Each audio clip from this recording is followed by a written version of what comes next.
What's up, guys? So tonight I wanted to do a quick mini system test with the Silent Night IFP100. I know it's been a little while since I made a video. I've been really busy with work. So, the system is normal, and I did some program changes, and it says demo system instead of the Silent Night IFP100 all systems normal. It just says demo system with the all systems normal. And the date and time is correct. For devices, we have an SD505 heat detector, a SpectraAlert Advanced P2W, and an SD505 pull station. You'll notice here I have a Napco Starlink GSM, but it's not communicating. It's just there. I mean, it's power. It gets 24-volt aux power from one of the NACs, but it's just hanging out. So someone asked me a while back about, well, where are the aux power terminals in this panel? So that's a great question, and the answer is there are no aux power terminals. You have to program the NACs to do aux power if it's being unused.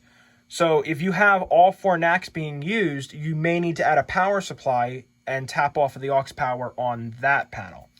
So we're using NAC 3 for the P2W, and NAC 4 is our aux power for the GSM.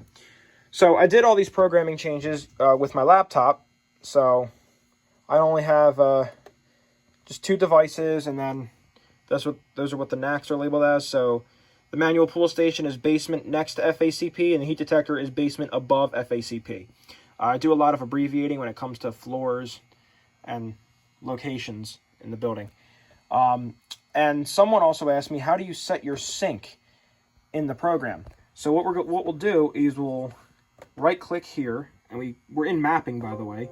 We're going to go to our constant on output notification, and we would scroll down here. Now, notice there is no system sensor sync.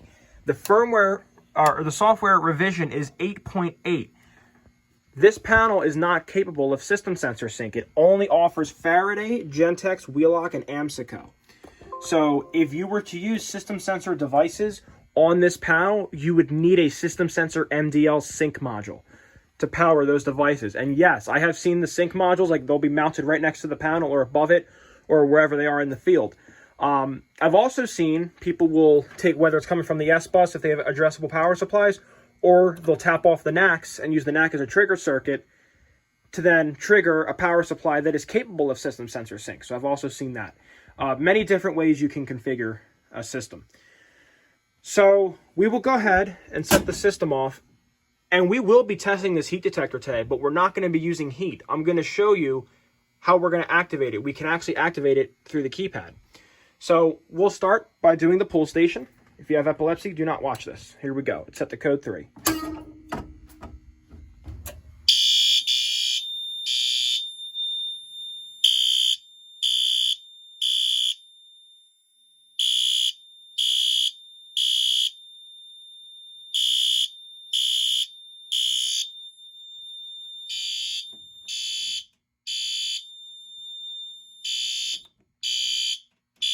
That A means acknowledge.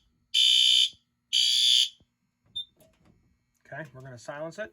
Manual pull station, basement next to FACP, general alarm, that's the input zone.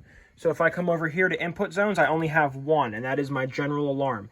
And same for the output groups. I only have one output, which is general alarm, and group 124 is your supervisory, and 125 is your general alarm.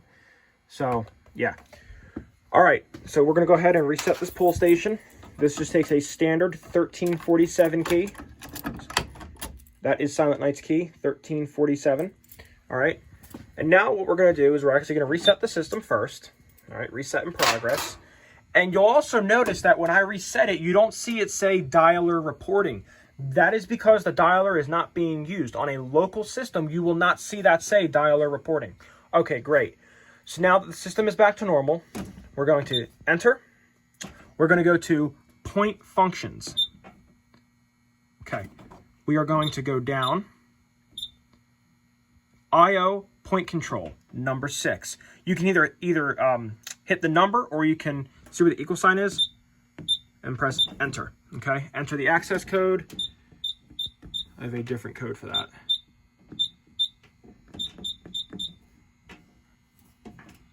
Oh, I know why. Beautiful. Okay. we're going to be selecting M33, which is the internal SLC. M34 is your internal power supply, so M34 are your NACs.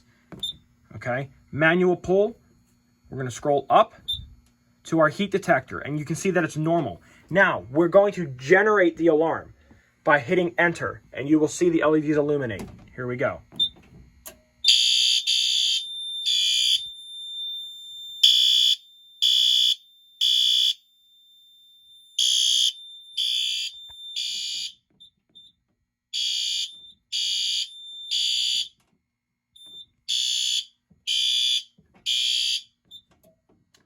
Heat detector, basement, above FACP, same input zone, general alarm. And you can see the LEDs are illuminated. So you would use this feature if there's a device that you cannot reach, or you want to test it but you don't have the equipment. But it's always smart to test the device, simulate a real life situation. That's how I prefer to test the devices. But there are times if I can't reach a device, whether the solo pole, that smoke detector tester pole, if it just can't reach it, then I do resort to this, but I also documented on my paperwork how I tested each device. All right, so now that we have set off both of the devices, we will do a reset.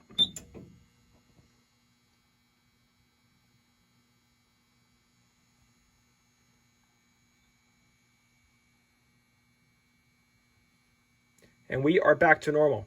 If you guys want to know how to do some basic programming for Silent Night panels, just like how to use the software, let me know and I can make a video on how to do that and how it works. So, thank you guys for watching. Talk to you soon.